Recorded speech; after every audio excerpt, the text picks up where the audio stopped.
오늘은 우리는 교회입니다. 94번째 시간으로 사도행전 26장 29절부터 32절까지의 말씀을 통해서 비전의 사람, 영적 주도성, 비전의 사람, 영적 주도성이라고 하는 제목으로 말씀을 나누겠습니다. 오늘은 3.1절 제 107주년 되는 기념일입니다. 7년 전에 우리 민족이 온 세계를 향해서 위대한 선언을 하나 하게 됩니다. 그것은 우리 조선이 독립한 나라이며 조선인이 이 나라의 주인임을 선언한다라고 하는 내용이었습니다. 이 말을 굳이 따져보자면 그때 자주 독립을 얻었는가라고 하면 그렇지 않다라고 하는 것이 결론입니다. 이 1919년에 3월 1일에 이 독립선언서를 낭독할 때 이 나라가 독립한 나라다라고 말할 때 과연 이 나라가 독립한 나라였습니까? 결코 그렇지 않습니다. 그럼에도 불구하고 이 땅의 민족들이 이곳저곳에서 들불처럼 일어나 이 나라가 독립한 나라이고 자주 독립국가임을 선포하고 온 세계에다가 선언을 했습니다. 이 나라가 약속이기 때문에 주변의 강대국에게 도움을 요청한다거나 일제의 독립을 달라고 요구하거나 비굴하게 엎드린 것이 아니라 세계 만방에 우리나라가 독립국가임을 천명한 것입니다. 제가 서울에서 부목사로 있던 교회에선 3.1절 기념주의를 지켰습니다. 민족 지도자 33인 중 대다수 기독교인이고 그 중에 많은 기독교인들이 우리 감리교인이었습니다. 필경 때 뒤에 보신 분이 계신지 모르겠지만 우리 감리교회라고 하는 이 소책자가 있는데 우리 교단에서 발행된 겁니다. 혹시나 우리 감리교회가 어떤 교회인지 여러분 보기를 원하시는 분들은 만화로 되어 있으니까요. 한 부씩 가져가셔서 보셔도 좋을 것 같습니다. 그 교회에선 3.1절 기념주의를 지키면서 이 3.1절 이 정신을 잃어버리지 말자고 하는 예배 시간에 특별한 한 순서가 있었습니다. 그것이 무엇이냐? 예배 말미에 온 성도가 일어나서 독립선언서를 낭독합니다. 일제의 나라를 빼앗겼고 반인륜적인 제국주의적 폭압에 의해서 우리 민족이 큰 고통을 겪었습니다. 심지어 독립선언에 참여했던 이들 중에는 그 폭압을 이기지 못하고 변절한 사람마저 나타났죠. 비록 그럴지라도 수많은 민중들이 나라의 운명이 흔들리는 그때 거리로 나와 일제에 의해 나라가 잠식당하도록 내버려 두지 않고 온 국민을 깨워 자주 독립국임을 만천하에 선포했던 그 정신만은 잃어버리지 말자라고 하는 취지였습니다. 우리는 가만히 있으면 세상에 잠식당하고 맙니다. 세상의 문화와 방식들을 무비판적으로 그냥 가만히 있으면 우리는 그냥 세상 사람으로 세상에서 살라고 하는 대로 살게 됩니다. 저는 그것을 비난하고 싶지는 않습니다. 하지만 성경에서는 그리스도인들이 살아가는 분명한 방식에 대해서 이야기를 하는데 그것은 세상이 사는 대로 그냥 사라지는 대로 사는 것이 아니라 우리는 살아내야 되는 분명한 방식이 있다라고 하는 것입니다. 그리스도인이라면 주님의 제자라면 반드시 살아내야 되는 분명한 방식들이 우리에게 존재한다는 거죠. 그래서 성경에는 우리에게 분명하게 이야기하는 삶의 태도 변화를 요구합니다. 그냥 그대로 우리가 살고 있던 방식대로 살지 말고 우리가 의지로 마음의 결단을 담아서 삶을 바꿔내는 분명한 형식들이 우리에게 존재해야 된다는 거죠.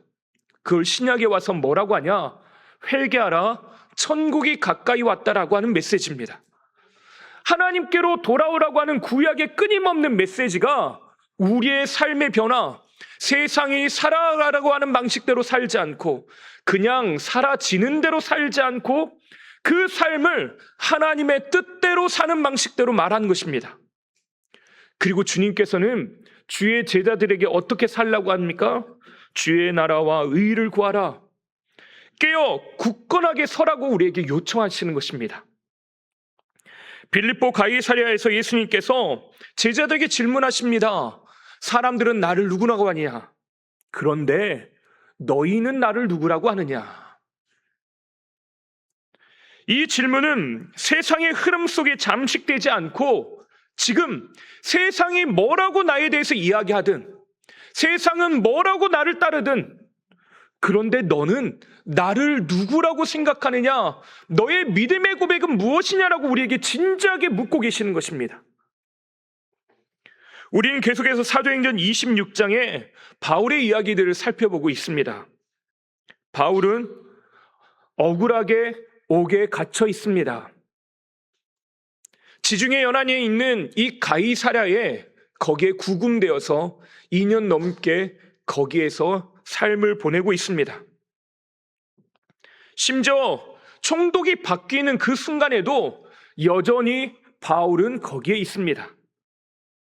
베스토가 총독으로 부임하자마자 이 지금 가장 핫한 이슈 바울 문제를 해결하기 위해서 베스토가 처음 취임하자마자 다룬 문제가 바로 이 바울의 사건이죠.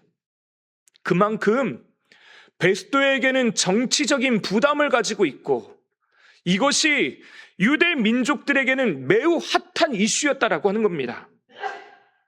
바울이 현재 신문을 당하고 있고 이 문제를 해결하기 위해서는 더 높은 정치 지도자들의 힘이 필요할 것 같습니다. 유력한 정치 지도자들이 이 베스토에게도 찾아오고 또 놀랍게도 이 바울을 만나고자 합니다. 총독을 비롯한 분봉왕이었던 아그리빠 역시 이 바울을 만나는 걸 주저하지 않죠. 종교 지도자들에게 넘겨져 그들의 손에 의해서 자기 인생이 살아나느냐 살아나지 못하느냐도 결정될 수 있는 지금 매우 중요한 순간에 놓여 있습니다. 그들이 내 인생의 생사여탈권을 쥐고 있고 그들의 말 한마디에 살기도 하고 죽을 수도 있는 문제를 가지고 있죠. 그러나 여기서 바울의 탁월한 점이 무엇이냐? 지금의 시간, 그때 세상에 압도당하는 것 대신에 세상에 내 삶의 주도권을 내어주는 것 대신에 오히려 세상을 압도하고 주님이 다스리시고 주님이 그 주도권을 지시고 주님께서 일하시도록 그 삶을 하나님께로 내어드렸다라고 하는 것입니다. 세상 정치 권력을 눈치를 보고 거기에 맞춰가는 것이 당연해 보이고 오히려 그것이 어쩌면 이때 필요한 처세술일 수 있습니다. 그러나 바울은 오히려 뭐라고 외칩니까? 내가 당신처럼 당신의 말을 흡족하게 하고 당신의 마음을 들기를 원하오니 나를 좀 살게 해주십시오라고 요구하는 게 아니라 29절을 함께 읽어보겠습니다. 바울이 이르되 말이 적으나 많으나 당신뿐만 아니라 오늘 내 말을 듣는 모든 사람도 다 이렇게 결박당한 것 외에는 나와 같이 되기를 하나님께 원하나이다 하니라. 세상 권력은 내 말을 들으라, 나에게 굽심거려라 말합니다. 심지어 우리가 읽었던 말씀을 보면 이 아그리빠와 베스토가 서로 이야기를 나눕니다. 이 바울을 만난 이후에 뭐라고 하냐? 이 사람이 사형당하거나 결박당할 만한 어떤 죄도 없구나. 만약 이 사람이 가이사에게 상소하지 않았다면 내가 가지고 있는 전권으로 이 사람을 풀어줄 수도 있었을 텐데 라고 하는 겁니다. 바울이 몰랐을까요? 세상은 네가 내 말만 들은다면, 나에게 잘 보이기만 한다면, 너도 나처럼 된다면 라고 하며 세상은 바울이 이 세상 물결과 동화되기를 요청하죠. 근데 오히려 이 바울은 반대로 말합니다.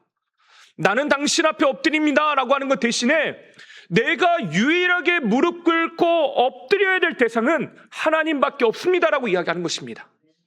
다니엘이요, 자기를 죽일 것을 아는 분명한 법이 만들어진 걸 알고 있습니다. 그것을 소위 말해서 다니엘법이라 할 수 있습니다. 다니엘법이라고 말할 수 있는 이유는요, 왕 외에 다른 어떤 신이나 어떤 것에게 절도 하지 말고 엎드리지 말라고 하는 법을 만들었는데, 그 법이 만들어진 이유가 뭐냐? 다니엘을 넘어뜨릴 수 있는 유일한 방법은 하나님을 섬기는 문제를 건드리지 않고는 결코 넘어뜨릴 수 없다고 판단했기 때문에 그렇습니다. 그래서요, 왕조화라고 하는 법처럼 보이지만 실상은 다니엘을 위해서, 다니엘을 넘어뜨리기 위해 만든 법이에요. 덫을 넣은 거죠. 다니엘은 알고 있습니다. 근데 그럼에도 불구하고 다니엘은 어떻게 합니까? 전에 하던 대로, 늘 하던 대로, 내가 그렇게 품고 기도하던 대로 예루살렘을 향한 창문을 열어놓고 기도했다는 거죠. 이 말씀을 나눌 때 제가 그랬습니다. 그냥 잠깐 창문 닫아놓고 기도하면 어떻습니까? 이 법의 시효가 끝날 때까지만 그냥 그렇게 기도하면 누가 뭐라고 합니까?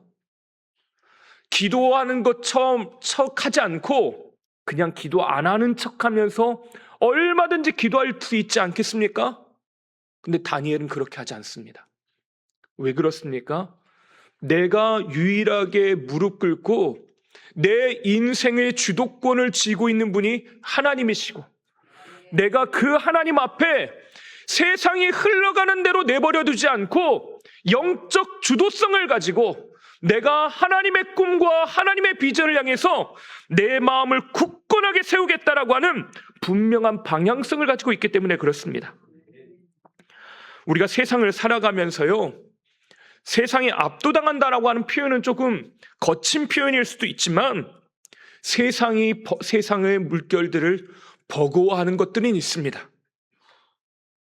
그래서요, 그리스도인으로서의 정체성이 때로는 불편하기도 하고 그 삶조차를 잃어버릴 때가 있습니다.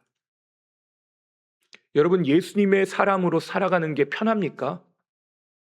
그게 막 너무 자연스럽고 너무 편하고 그것이 우리에게 커다란 이익으로 작용합니까?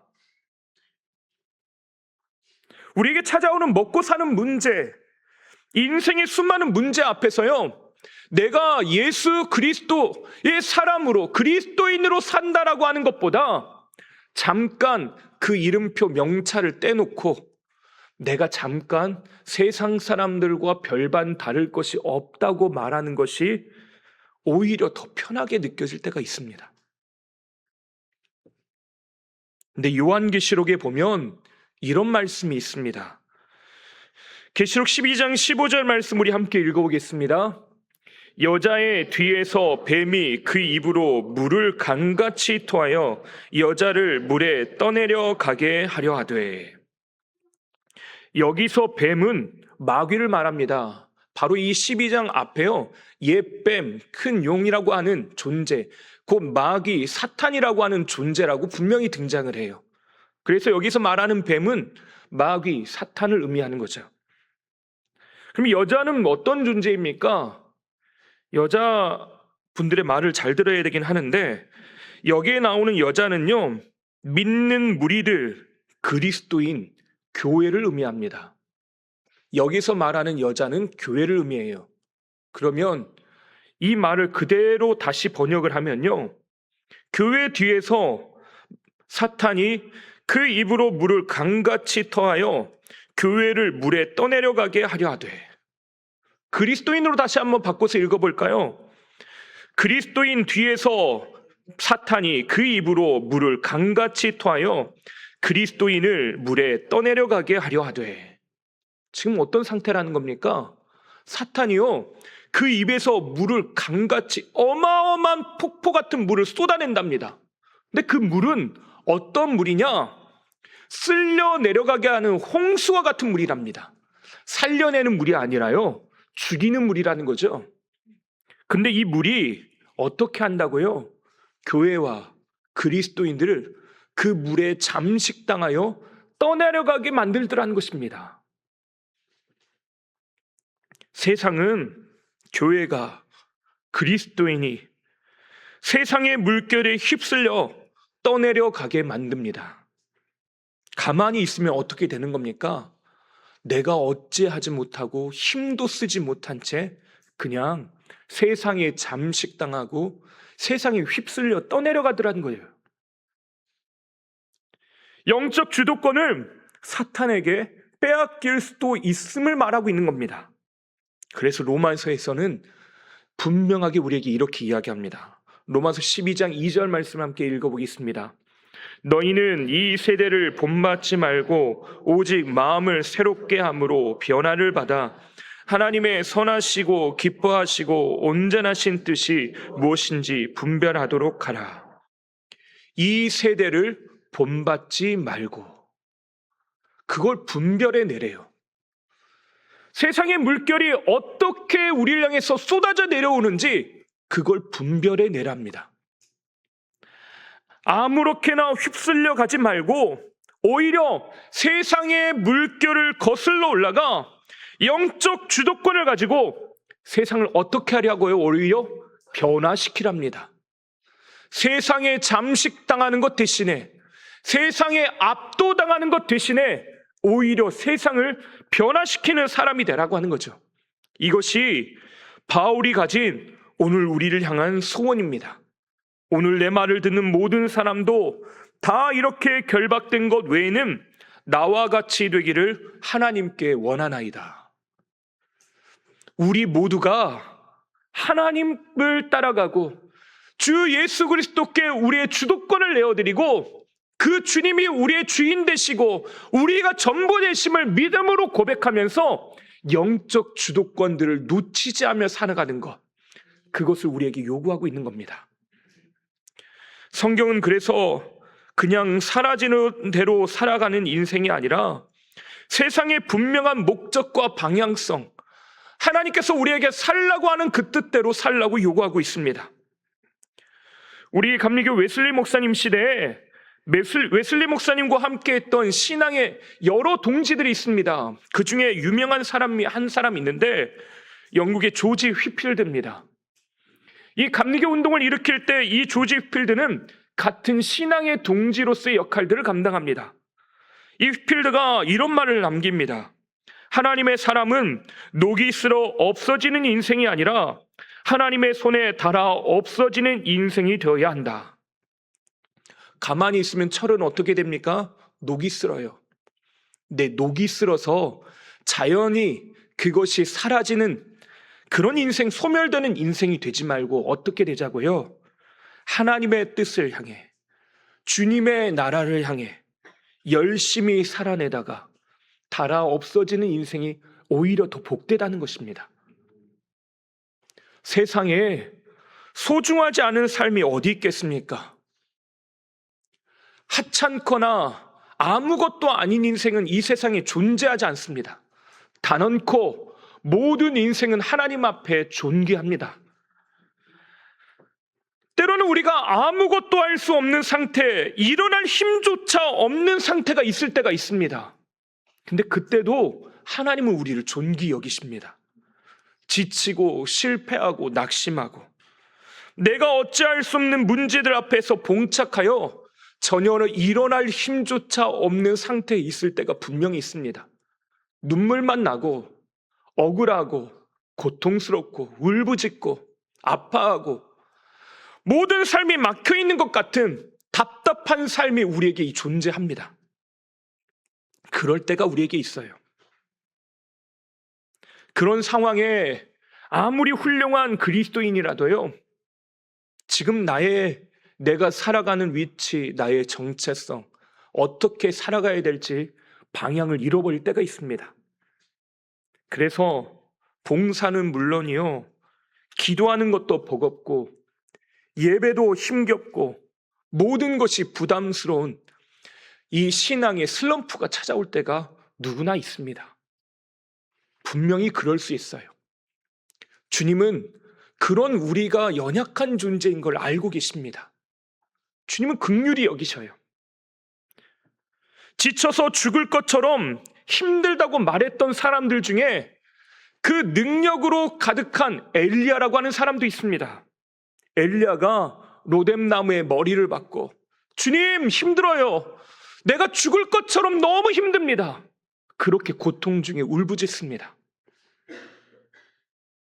성경을 봤더니요, 하나님께서 그렇게 지쳐있는 인생에 찾아가십니다. 그리고 위로하시고 격려하셔요. 하나님은 불쌍히 여기시고 긍휼히 여기시더라는 겁니다. 근데 하나님은요, 그냥 위로하고 격려하는 차원으로 절대로 끝내지 않으십니다. 위로하는 걸로만 끝내지 않으시다는 겁니다. 그래, 수고했어. 힘들었지. 참 너 고통 가운데 그래도 너 참 잘 견뎌왔다. 하나님은 말씀하시는데요, 절대 여기서 끝내지 않으시더라는 겁니다. 성경은 지쳐있는 우리를 위로하시되 어루만지시고 그 이후에 하나님의 목적과 방향을 향해 우리로 일어나 걸어가게 하시더라는 것입니다. 우리를 위로하게 하시는 이유는 무엇입니까? 하나님께서 주시는 참 행복, 하나님께서 주시는 그 나라를 살도록 그 길로 우리를 인도하시더라는 거죠. 열왕기상 19장 7절과 8절 말씀을 함께 읽어보겠습니다. 엘리야에게 주님께서 하신 말씀입니다. 함께 읽어보겠습니다. 여호와의 천사가 또다시 와서 어루만지며 이르되 일어나 먹으라. 내가 갈 길을 다 가지 못할까 하노라 하는지라. 이에 일어나 먹고 마시고 그 음식물의 힘을 의지하여 40주 40야를 가서 하나님의 산 호렙에 이르니라. 하나님이요, 엘리야가 지쳐 있을 때 물 한 병과 떡을 가지고 와서요, 엘리야를 먹여주셨대요. 엘리야에게 이런 사건은요, 이전에도 있었습니다. 엘리야 시대에 가뭄이 들어서요, 까마귀를 통해서 먹여주시는 하나님의 은혜를 경험했어요. 근데 하나님께서요, 이제는 까마귀가 아니라 친히 찾아와 주셔서 먹이시고 위로하실 뿐만 아니라 어떻게 하신다고요? 어루만지셨답니다. 손의 촉감을 느낄 정도로 등을 어루만지시고, 수고했어. 내가 다 알고 있어. 참 잘 견뎌왔구나. 주님이 그렇게 토닥여 주시더래요. 그런데 주님은 거기서 끝나지 않고 어디 한다고요? 내가 갈 길을 다 가지 못할까 하노라 하시고 먹이심으로 말미암아 어떻게 하신다고요? 하나님의 산 호렙까지 인도하시더라는 것입니다. 우리의 영혼과 정신, 우리의 마음의 상태가요, 지금 내가 아무것도 할 수 없는 옥에 갇혀 있는 상태에 있을 수 있습니다. 바울처럼 아무것도 할 수 없는 결박당하여 있는 상태에 있을 수 있습니다. 근데 내 마음의 중심은 어디에 있어야 된다고요? 하나님께 향하여야 된다는 것입니다. 결코 이것을 잃어버리면 이것을 놓치게 되면 어떻게 됩니까? 세상의 물결에 잠식당하는 것이에요. 배가 가만히 물 위에 떠 있으려면 어떻게 해야 됩니까? 닻을 내려야 합니다. 결코 흔들리지 않는 그 기준, 그 하나님께 나의 영혼의 닻을 내리고 그 주님께서 내 삶을 흔들어내지 않도록 그 물결에 조류에 떠내려가지 않도록 우리 자신을 붙들어 매야 하는 것입니다. 하나님께로 우리에게 향해야 된다는 것이에요. 누가복음 17장을 보면 바리새인들이 예수님께 하나님 나라는 어디에 임합니까? 라고 물어봅니다. 그때 하나님 나라가 바로 여기에 너희 가운데 임한다 라고 말씀하죠. 그때 예수님께서 주님 다시 오시는 때가 우리가 살아가는 삶에 대해 어떻게 살아가야 되는지를 이야기하시며 경고하기 시작하시는데 그때 주님께서 이런 말씀을 하십니다. 누가복음 17장 27절과 28절 함께 읽어보겠습니다. 노아가 방주에 들어가던 날까지 사람들이 먹고 마시고 장가들 시집가더니 홍수가 나서 그들을 다 멸망시켰으며 또 롯의 때와 같으리니 사람들이 먹고 마시고 사고 팔고 심고 집을 짓더니. 인자가 나타나는 날에도 이러하리라 말씀하시며 주님 다시 오시는 때에서 이야기합니다. 그날은 언제인지 어느 때인지 우리는 확실하게 알 수가 없어요. 그러나 분명한 건 그날은 도적과 같이 우리에게 임하는데, 그때를 살아가는 사람들은 어떻게 살아가고 있냐? 노아가 방주를 만들어서요, 마지막 거기에 방주에 들어가던 날까지 이렇게 살고 있답니다. 또 롯의 때와 같이 소돔과 고모라가 불과 유황으로 심판받을 때 사람들이 이렇게 살고 있답니다. 어떻게 살아요? 먹고 마시고 장가들고 시집가고 또 먹고 마시고 사고 팔고 심고 집을 짓더라. 여러분, 당황스럽습니다. 왜냐하면 지금 제가 말씀드린 것에 도덕적으로 윤리적으로나 신앙적으로 문제가 있는 말이 있습니까? 먹고 마시고지 않고 사실 수 있는 분 계십니까? 장가 들고 시집 가더라 라고 하는데, 여기에 앉아 계시는 거의 대다수가 결혼한 분들입니다. 사고 팔고 경제 활동을 했대요. 장사하고 일하고 일터에서 일하고 경제 활동을 하며 살고 있습니다. 집을 짓더니 가정을 세우고 우리가 집을 사고 거기에 살고 있더래요. 여러분, 지금 이 이야기 우리가 읽었는데요, 예수님께서 이걸 경고의 메시지로 주셨는데 이게 뭐가 문제가 있습니까? 답하기가 어려우신가요? 아무리 쳐다봐도요, 제가 보고 있는 저 화면을 봐도, 여기를 봐도, 제 성경책을 봐도, 제 설교 원고를 봐도 아무 문제가 없는 것처럼 보여요. 사회적인 이슈가 될 만한 사건도 없고요, 도덕적으로도 문제가 없습니다. 신앙적으로도 어떠한 문제 제기할 만한 게 없어요. 근데 주님은 이것에 대해서 문제 제기를 하셔요. 왜 문제 제기를 하셨을까요? 가만히 놔두면, 세상이 그냥 살라고 하는 대로 살면 노아의 때, 롯의 때, 이때는 심판의 때인데 그 주도권을 다 잃어버리고 세상이 살라고 하는 대로 흘러가는 대로 그냥 내가 잠식당하는지도 모르고 그냥 살고 있더라는 겁니다. 물에 빠진 개구리를 뜨거운 물에 집어넣으면 그 놀래서 나온다라고 하죠. 근데 그 개구리를 차가운 물 속에 넘겼다가 거기에 불을 지펴서 물을 끓이면 자기가 익어가는지도 모르고 죽는지도 모르고 그 물에서 허우적된다는 이야기를 너무나도 잘 알고 계실 겁니다.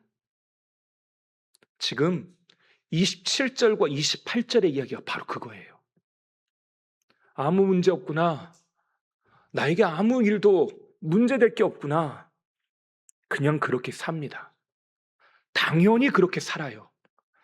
이게 당연한 줄 알고 삽니다. 세상의 흐름, 세상의 방향들, 세상이 말하는 것들, 그렇게 사는 게 맞는 줄 알고 산대요. 먹고 마시는 것, 뭐가 문제입니까? 근데 주님은요, 그것보다 우선되는 게 있대요. 우리가 새벽마다 마태복음 말씀을 살펴보는데 거기서 제자들이 이걸 요구합니다. 먼저 그의 나라와 의를 구하라. 먹고 마시고 장가들고 시집가고 또 먹고 마시고 팔고 심고 집을 짓는 거, 이 모든 것은 이방인들도 다 그렇게 산대요. 누구나 다 그렇게 산답니다. 그런데요, 우리에게 어떻게 살라고요? 그럼에도 너희는 먼저 그의 나라와 의를 구하라.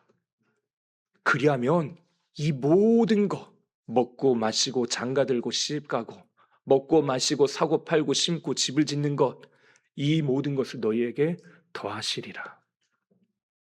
우리에게 분명한 중심, 우리의 마음, 우리가 나아가야 될 분명한 방향성이 있다는 거죠. 오늘 우리 갈렙 남선교회가 멋지고 우렁찬 찬양 정말로 감사합니다. 다시 한번 감사드립니다. 혼자 하기 힘드셨는지 꼭 여자분들을 이럴 때 앞에 내세워요. 근데 너무 아름답게 찬양해 주셔서 정말 감사합니다. 몇 달 전에 우리 갈렙 남선교회 회장님께 연락을 받았습니다. 회원들과 함께 이야기했는데, 목사님, 저희도 주일 낮 예배 시간에 찬양으로 섬겨도 되겠습니까? 라고 저에게 전화를 해오셨어요. 제가 이 말을 듣는데 가슴이 떨렸습니다. 첫 번째는 너무 감사하고요. 두 번째는 잘하실 수 있을까? 네. 근데요, 너무 잘하십니다. 제가 늘 부르는 찬양 중에 너무나 은혜 받는 찬양이 하나가 있는데, 내 나이가 어때서라고 하는 찬양입니다. 야, 내 나이가 어때서? 주님 섬기기에 딱 좋은 나이인데. 그게요, 갈렙 남선교회라는 이름처럼요, 갈렙이 했던 고백입니다. 예, 이 나이에, 이 연배에 찬양하지 않는다고, 앞에 나와서 서지 않는다고 누가 뭐라 합니까? 앉아서 찬양하신다고, 여기에 그냥 가만히 예배에 참석하는 것만으로도요, 참 잘하셨다고 박수 쳐줄 만한 분들입니다. 그런데요, 자발적으로 저에게 전화를 하셔가지고, 목사님, 저희도 서도 될까요? 아마도 조심스러웠나 봅니다. 음정, 박자 틀릴까봐. 근데 너무 훌륭하게 잘하셔요. 목소리가 작을까봐, 또 이게 폐가 되지 않을까봐 걱정돼서 저에게 연락하신 것 같습니다. 근데요, 우리 모두가 받는 조금 전에 불러드렸던 찬양, 야, 내 나이가 어때서? 주님 섬기기에 딱 좋은 나이인데. 이것이 바로 영적 주도성입니다. 나의 한계, 거친 파도가 나에게 밀려와요. 그럼 가만히 있어도요, 누가 뭐라 하지 않습니다. 그냥 그럴만하구나, 그러겠지. 내 저 사람 상황 다 알아. 저 역시 담임 목사지만요, 우리 성도님들이 오늘도 살아가면서 힘겹게 버티고 있는 것들 모르는 바가 아닙니다. 하지만 그냥 그 자리에 머물러 있는 분이 있는가 하면, 거기서 오히려 힘차게 물을 거슬러 올라가는 연어처럼요, 그 자리를 박차 하나님의 산 호렙까지 걸어가는 사람들이 있더라는 것입니다. 다윗이 그랬습니다. 시편 57편 8절 말씀을 함께 읽어볼까요? 내 영광아 깰지어다, 비파야 수금아 깰지어다, 내가 새벽을 깨우리로다.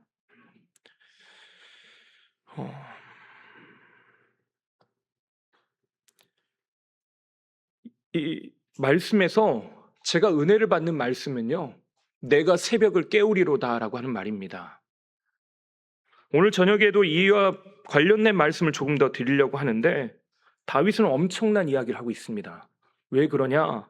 여러분, 새벽이 여러분을 깨우십니까? 아니면 여러분이 새벽을 깨우십니까? 어떠세요? 어쩔 수 없이 새벽이 찾아오니까 일어나는 사람이 있는가 하면, 새로운 여명이 비춰오게 하고 어두웠던 내 인생의 빛이 비춰오게 하는 사람들은 전혀 다른 삶을 삽니다. 그래서 엄청난 고백이에요. 내가 새벽을 깨우리로다. 회사를 다녀도요, 정말 죄송한 편이지만 내가 회사를 복되게 하는 사람이 있는가 하면 돈 받은 만큼만 일하고, 죄송하지만 그것도 못하는 사람도 있을 수 있습니다. 이건 역시 제가 이걸 가지고 뭐라 할 수 없습니다. 또 어떤 분들은 어떤 게 더 지혜로운지 서로 다른 판단을 하실 수도 있을 것 같습니다. 하지만 회사를 복되게 하는 사람은요, 그 사장이, 오너가 아무리 악덕한 기업가라고 할지라도 이용해 먹든 어떻든지 간에, 대우나 태도가 어떻든지 간에 분명한 건 당연히 그 마음의 이유는 달라도 좋아할 수밖에 없습니다. 왜냐? 주변을 풍성하게 만드는 사람이거든요. 근데요, 주님이 어떤 분이신가 하면 우리에게 맡겨놓으신 걸 확인하신 분이랍니다. 예수님께서요, 달란트를 나누어주는 비유, 10문화의 비유를 통해서요, 우리에게 맡기신 게 있대요. 이 일을 맡기셨답니다. 근데 주님은 어떤 분이십니까? 가장 선하신 분이십니다. 악덕 기업주가 아니에요.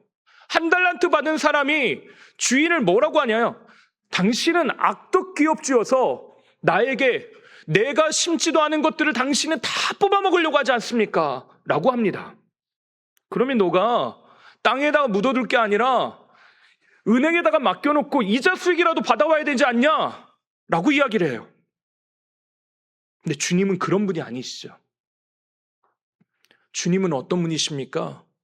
우리가 하나님과 함께 어깨동무를 하고요, 덩실덩실 춤을 추면서 사막에 꽃이 피어나고 강물이 나는 것으로 인하여 새해를 행하시는 그 주님의 일들로 말미암아 찬양하고 기뻐하는 것들을 원하시는 분이십니다.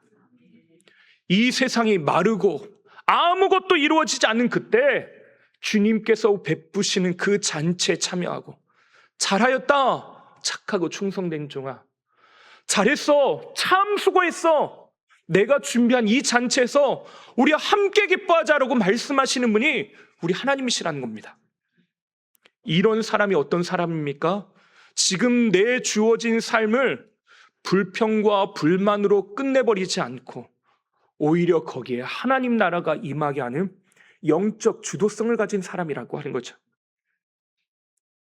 시편 57편 8절 말씀이 많은 분들에겐 새벽기도 잘하자라고 하는 말씀으로 생각되고 이해될 수도 있습니다. 저 역시 이것을 그렇게 설교하지는 않지만 새벽기도에 참여하는 분들을 보면 제가 존경할 수밖에 없습니다. 뻔히 아침 일찍 출근해야 되는 거 다 알고 있어요. 해야 될 일들이 얼마나 많은지도 알고 그분이 얼마나 피곤한지도 압니다. 근데 새벽에 기도하는 사람은요, 교회와 가정의 방향을 분명하게 바꾸는 사람이 됩니다. 그런 분들은 절대로 시시한 인생을 살지 않습니다. 세상에 어려움이 당하여도 눈앞에 문제가 큰 산처럼 버티고 있어도 거기에 굴복하거나 무너지지 않습니다. 그래서 제가 여러분은 어떻게 생각하시는지 모르겠지만 새벽 기도의 말씀을 아무렇게나 대충 준비할 수가 없습니다. 저는 그렇습니다. 나오시는 분들이 어떤 마음으로 나오는지 알기 때문에 정말로 잘 준비하려고 노력합니다. 물론 저의 부족함과 한계도 분명합니다. 하지만 분명히 제가 기도하고 있는 건 하나님께서 임재하시기를 기대하는 마음과 소원들이 저에게 있습니다. 새벽의 시간에 무릎 꿇고 하나님께 부르짖고 울며 씨를 뿌리는 분들이 자신의 삶을 하나님 앞에 내어드리는 행위, 그 행동, 나의 인생의 주도권이 하나님께 있습니다. 오늘의 시간의 주인 되시는 분이 하나님이십니다. 그 주도성을 잃어버리지 않고 하나님 안에서 살고자 하는 그 마음의 결단들을 하나님은 분명히 아실 거라고 저는 믿어요. 하나님은 분명히 말씀하시고 주의 나라와 의를 구하는 사람들에게 이 모든 것을 더하실 뿐만 아니라 주의 권능의 팔로 붙드실 것을 저는 믿습니다. 새벽이 깨우는 사람이 아니라 새벽을 깨우는 사람이 되어야 합니다. 세상을 바꿔내는 사람이 되어야 합니다. 세상의 물결대로 살라고 하는 대로 사라지는 대로 그냥 살아있는 인생이 아니라 하나님의 뜻대로 주의 나라를 살아가는 저와 여러분 되시기를 바랍니다. 특별히 우리에게 기회가 있습니다. 이번 주 토요일에요, 남자여 일어나라. 앞에 제가 도움 닫기가 좀 길었죠? 새벽 시간에 여러분을 초청합니다. 가정과 자녀를 위해서 기도해 주십시오. 우리가 할 수 있는 게 그거밖에 없습니다. 일터를 위해서 기도하십시오. 우리가 할 수 있는 것이 이것밖에 없습니다. 어떤 분은 새벽에 나온다고 뭐가 달라지겠냐 생각하시는 분도 있을지 모르겠습니다. 기도한다고 뭐가 달라지냐? 밥이 나오냐 떡이 나오냐? 그 시간에 더 열심히 뭐 해야 되지 않겠냐?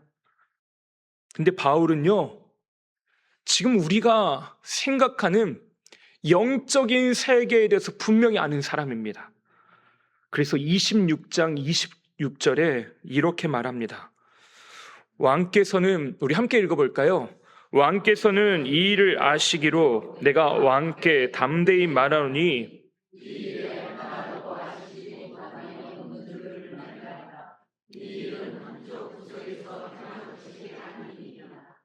예수님께서 십자가에 달리시고 하셨던 그 일이 예루살렘 골고다 언덕 그 한쪽 구석에서 이루어진 일이 아니라 어디서 일어난 거라고요?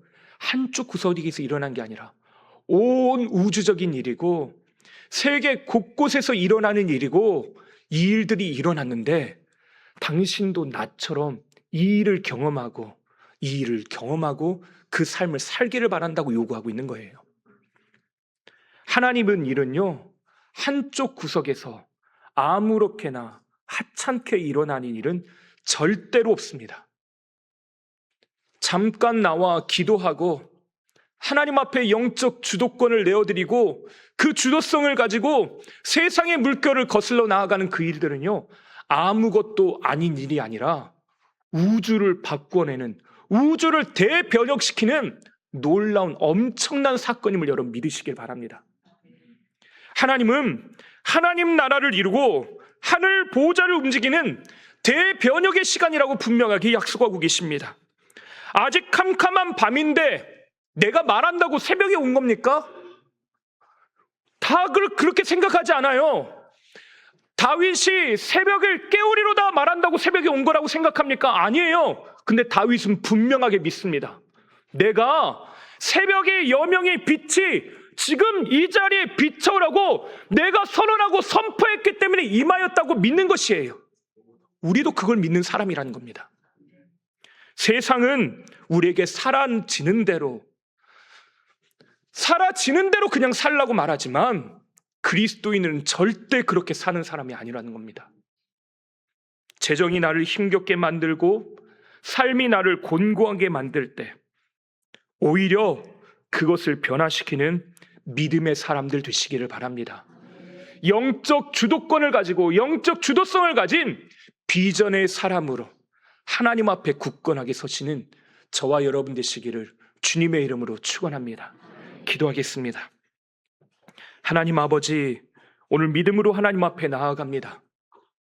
우리 앞에 산적한 문제들, 여러 아픔과 고민들, 걱정과 근심들, 염려들, 하나님 이 앞에서 내 마음이 흔들리고 넘어지기도 하고 절망도 하고 낙심도 됩니다. 어떻게 살아야 될지 고민도 되고 염려도 됩니다. 하나님, 하지만 내가 하나님 앞에 내 모든 삶을 내어드리고 나의 인생의 주도권을 하나님 앞에 내어드립니다. 주님, 좌정하셔서 왕으로 임하시옵소서. 주님만 의지하며 따라가는 먼저 그의 나라와 의를 구하는 하나님의 사람 되게 하여 주시옵소서. 우리의 가정, 자녀, 일터, 우리의 삶의 모든 주도권을 하나님 앞에 내어 맡기오니 주님 다스리시옵소서. 이 세상의 거친 파도를 넘어서고 하나님 올려 거슬러 올라가는 하나님의 사람들 되게 하여 주시옵소서.